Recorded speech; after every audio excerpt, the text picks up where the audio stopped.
Hello ladies and gentlemen, and welcome back to my channel for another ZD Toys Iron Man figure unboxing and review video. Now today we are going to be taking a look at none other than the Mark 43 from Avengers Age of Ultron. A lot of people don't love the Mark 42's colour scheme, but they do like the overall design. Enter the 43. It takes all of the good stuff with the 42, but uses a much more traditional colour palette with a lot more red. So yeah, I'm pretty darn excited to get this guy out here. Now I got mine from toyswonderland.com. Link for that is in the description below. They have 12-month installment plans and a points-based reward system. While you're down there, why not hit that subscribe and bell notification icon, plus the join button for more info on Justin's Collection Plus, the channel membership. What we are going to do now though is get the box laying flat in the light box and do the unboxing. Here we have the box art, and it is done in the newer ZD Toys style. What do I mean by saying that? Well, the earlier figures in the line did have a massive image of the chest plate that opened up to reveal some inner workings. Whereas here, we've got an image of the figure, Avengers Age of Ultron, the same thing on the side with a different image of the figure, and then a bunch of product shots on the back of the box. Plus, the entire box is done in this stunning metallic finish. It does open up like a book, and there are some magnets on the side to keep it nice and secure. As for the figure himself, I am expecting him to be eerily similar to the Mark 42. First in-hand impressions, though, are, just like all the other ZD Toys releases, very positive. What we are going to do now, though, is get all of his accessories laid out in the light box and take a closer look at everything he comes with. Here we have all the parts and pieces. Starting off with the display base first, we have seen this style of base from ZD before. It's hexagonal, we've got Avengers Age of Ultron Mark 43 up top, as well as a multi-jointed flight pole arm. You do have a couple down below, plus some more up top, and a spring-loaded waist clamp to hold the Mark 43 in position. You do also get some blast effects. We've seen these before too. 2 for the hands and 2 for the feet. You also get the hands with the peg holes, so the blast effects can actually be pegged into them. They start off a much darker orange, then transition down to a much lighter yellow. We will be trying all 4 of them out towards the end of the video. Lastly, you do get a full array of hands, repulsor blasting, open palm hands, and closed fists that are pre-installed on the figure. The repulsor blasting ones do have a much shorter armor piece, and the peg port is at an angle, so he can actually be blasting, whereas the others are just simply straight up and down. You also have a fully painted repulsor section on the palm, and the sculpting is different between the hands. I'm not exactly sure why, but I'm tempted to say because this is reuse from another figure.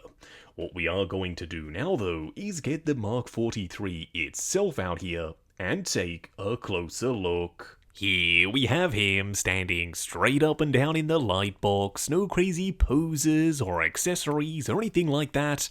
And the question on everyone's mind is this the ultimate smaller scale Mark 43? And unfortunately, I'm going to answer that here and now. No, I don't think it is. I think the 3-0 diecast one is by far your best option in this scale. But if you are potentially limited on funds, this is still a very good option. The paint applications are great. The proportions are very, very good. It looks like a dude in a suit, which is the one thing that ZD Toys always nail. Their articulation might not be perfect, they don't come with a ton of accessories, but when it comes to sculpt, proportions, and paint, yeah, ZD Toys have it in the bag. And this figure is no exception. What we are going to do now though is take him off the rotating turntable, punch in, and take a closer look at the details. Here we have him up close and personal, and to be totally honest with you, this is exactly what I was expecting. ZD Toys are no strangers to making a great Iron Man figure, and that's exactly what I'd say this guy is. The sculpt is crisp, the articulation, the proportions, they all get checks from me. and the paint applications are stunning. Starting off with the helmet, the lines are very sharp, plus you do have this gorgeous glossy metallic hot rod red, and a very deep rich gold. Now it might be a little bit too saturated for some, but for me, I think it complements the red perfectly. Now unfortunately, this isn't the LED version, meaning the arc reactor and the eyes are permanently going to look like this. What you see is what you get. I was hoping that at some point ZD Toys would paint the arc reactor and the eyes in white to kind of simulate the light up, but at the end of the day, it still looks relatively decent. And if they did start doing that, then I could see people skipping the LED version entirely. Now, I will always be getting both, but I know not everyone will be willing to do that.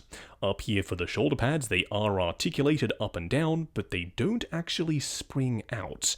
That means they will collide with the traps when it comes to articulation. You do have a ton of sculpted in detail for the shoulders. They are nicely painted in a shiny silver. You do also have more silver, more gold, and red for the arms. Plus, the sculpt work once again is very sharp. The same thing can be said for the abdomen. You have a ton more detail, which is bang on to the 43. Coming down to the legs, there is a lot more gold here. In fact, this is where you're going to see most of the gold. The separation between the colors is very sharp, and that goes all the way down to a little bit more gold behind his thighs. You also have a ton of silver in the joints. I am worried that over time they are going to chip these pieces right here, but once again, only time will tell. And then down here for the ankles, you still do have a relatively decent range of motion, even though the boot does come down and over it. I understand if you're simply going to wait for the LED version, but for me, call me a sucker, but I'm gonna pick up as many Iron Man figures as these guys make. Now for a quick side-by-side comparison, here we have ZD Toys Mark 42, Mark 43, and the 3.0 version of the 43, the DLX one, on the far right. Now for me, the 3.0 figure is still the clear winner. I really like the ZD Toys one, but the 3.0 one is die-cast. It's got some insane engineering and articulation. The paint applications are slightly better. It's got LEDs, and it's compatible with their Hulkbuster. Now in saying that, ZD Toys is probably hard at work on an LED version of this mold anyway, but all of that other stuff still stands. The ZD version is slightly taller than the 3.0 one, and I do prefer the proportions overall. In saying that, it is all down to personal preference. Do let me know which is your favourite down below. Just going over articulation. Now bear in mind this is my personal copy of the figure, so I'm going to be a little bit more careful. I'm sure when you get yours in hand, you can push the joints slightly further than I am willing to go. Now starting off with the head sculpt, it is on a ball joint at the base of the helmet, looking forward and back, swivel and pivot side to side.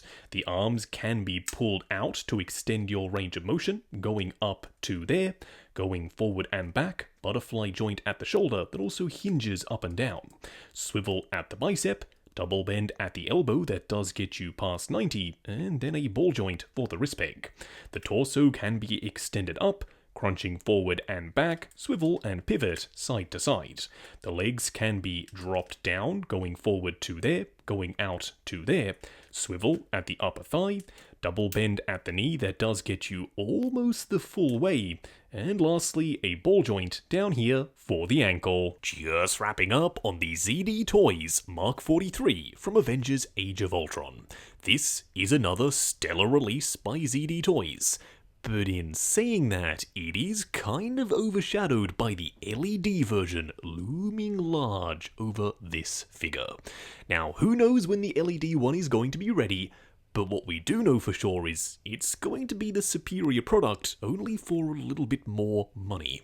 Now, this one is still really good, the sculpt work is great, the lines are crisp and clean, the paint applications are gorgeous, and the articulation, while not perfect, is still more than serviceable. But in saying all of that, the arc reactor and the eyes look permanently dead and turned off. For me, that is a turn-off, and I am even tempted to paint both of those things to make this guy look just a little bit better. For now, you can pop him in a Hall of Armor, but even then, I'm pretty sure Tony had all the arc reactors and the eyes on his suits lit up. This one simply can't get that done. So unless you're desperate like me for a Mark 43 in this scale, I would say just hold out a little bit longer and pick up the LED version. It's kind of a given, seeing as though we've got LED versions of all of their other suits, that they're going to give this guy, and subsequently the Mark 42, probably the same treatment. Now, I got mine from toyswonderland.com. Link for that is in the description below. They have 12-month installment plans and a points-based reward system. While you're down there, why not hit that subscribe and bell notification icon, plus the join button for more info on Justin's collection, plus if you like the sound of seeing your name in the end credits of my reviews. Like, comment, and subscribe, and we'll catch you in the next video.